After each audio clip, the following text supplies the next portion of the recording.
evening, everyone. After listening to Jonathan, he's covered all the stuff that I wanted to cover. So in that context, I think he's covered the theory, and probably I'll talk about what else you want to hear.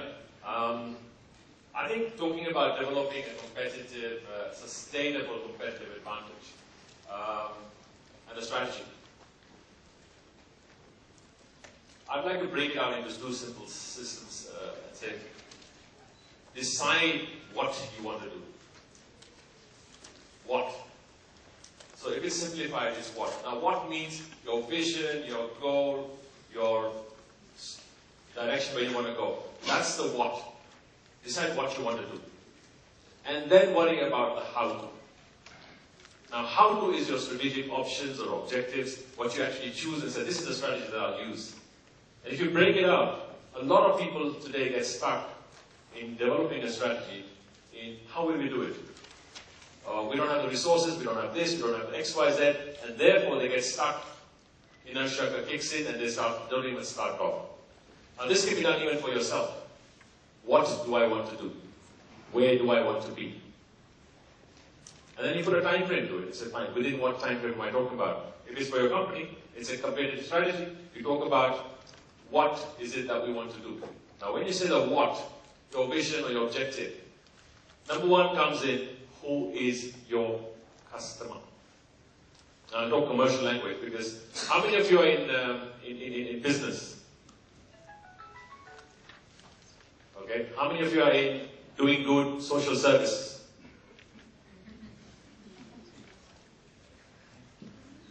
Okay, what are the rest then?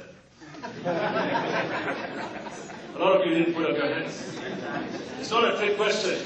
All I'm saying is there are only two types of trade, right? One trade is in goods and one trade is in services. There's no other type of trade. So business can be either goods or services. So whichever one you are in, whether goods or services, even healthcare is a service, it's a business now. Education has become a business now. So even transport has become a business. It's all there. It's all services. But if you decide that, who are your customers? This must be crystal clear whenever you develop your sustainable competitive advantage. Because if you're trying to create a strategy, who are the customers? Second, if you know your customers, what are their needs? Or identify the customer's needs. What need do they have that I want to meet as a business? Whether it's goods or services, your customers have a need, right? And these needs do change, don't they? What you all wanted 10 years ago, 20 years ago, 30 years ago, you probably don't want now. We could have never thought 20 years ago that we'll carry a mobile phone which will replace all our cameras. We threw away the cameras. Now your mobile phone is your camera, your email, your everything, your office. That need was not there before. It is now being created, it's there. Now can we do without an equipment in our hands? You're probably sitting there and doing some fidgeting stuff with BlackBerry or whatever, because we have connectivity. Can we now stay without connectivity? It's become like your water and power, right? So I'm just saying customer needs change. Once you realize this, developing a sustainable advantage or sustainable strategy is about knowing how the needs are changing regularly. And there's an interesting notion about this. If you talk about future world, in 5 years' time or in 10 years' time, how many of us know what our customers will be needing, will be requiring? Are we geared up for that? Are we changing ourselves or our service that we're giving or the goods that we're manufacturing for the changing needs? So, in that respect, we need to know the what. I have an interesting article I can send across to you. It's from the Future World. Future World talks about by 2020, by 2030, what will not be there. TV as we know it will not be required. It will not be there because you will just have internet action. From internet you will see all your TV and everything else. So they talk about a lot of things. The printers, people will say, what's a printer? The 3D printer has now taken over. You will print on demand. You want to print a shoe, you will print a shoe and you'll start wearing it. How many of you have seen 3D printers? I'm serious. How many? You've seen a 3D printer, right? If you want to wear a new necklace tomorrow, you just print the necklace and it comes out, you wear it.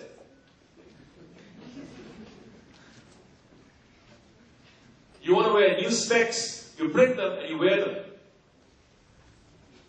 Is that thinkable? Do you think it's a wow? It's happening today. It is the next 10 years. Go down to Google and find out 3D printers. You'll get all this stuff.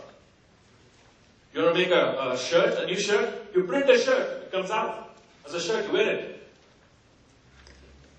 Now what's going to happen to our manufacturing industry who's been putting up huge investments in making shoes, whatever? This is mass customization? No, this is customization to your needs. Are we ready for this sort of world? We are. How many of us are ready for this sort of a world? Not many. You see the point? My point is, when you're looking at what your customers need right now, you can talk about customers' needs today. A lot of us would see, what have they been in the last 2 years? Or who's doing good trade? Let me do a copycat and it's a me too, right? Why? Because there's a lot of customers. Or we see Safaricom doing well, we say, I want to be like Safaricom. So I want to be from where everybody's been before. But now we talk about innovation and say, fine, what are the new needs? Some needs are not known, some needs are created. But at the same time, when you look at that, and you look at the human body, the body has personal needs. People have needs. Each of those needs, you can see, how will I service them? Right? So again, define your target market, define what you want to do, what are the needs, and based on that, serve those needs. And as you go along, keep on changing that strategy to see how customers' needs change. Number one. Number two, if you're in manufacturing, have versatile manufacturing. Which means I am able to change my manufacturing as customer needs change. Now, which is the most volatile industry? It's technology, right? Technology, by the time it's out, is already obsolete. That's what they say. A new iPad came out recently, iPad 3. Yesterday they launched iPad 4. The iPad 3 is obsolete. Throw it away. It just becomes obsolescence. And I think it's important that you've got to make sure your time to market, your speed is important. So if you get your strategy clear in terms of who's your customer base, where are the customers? Geographic location, where are they and whom are you going to serve? So once you define all this, how do they buy the products? What do they buy? Or if it's a service, how do they buy the service? And service industry, I think a lot of people in Kenya have not found out serious opportunities in our Vision 2030 in the service industry. Water, transport, roads, toll roads, they're all going to become service. Now, if anybody of you wants to do a business, if you want to run and manage, pick a road. Run means make.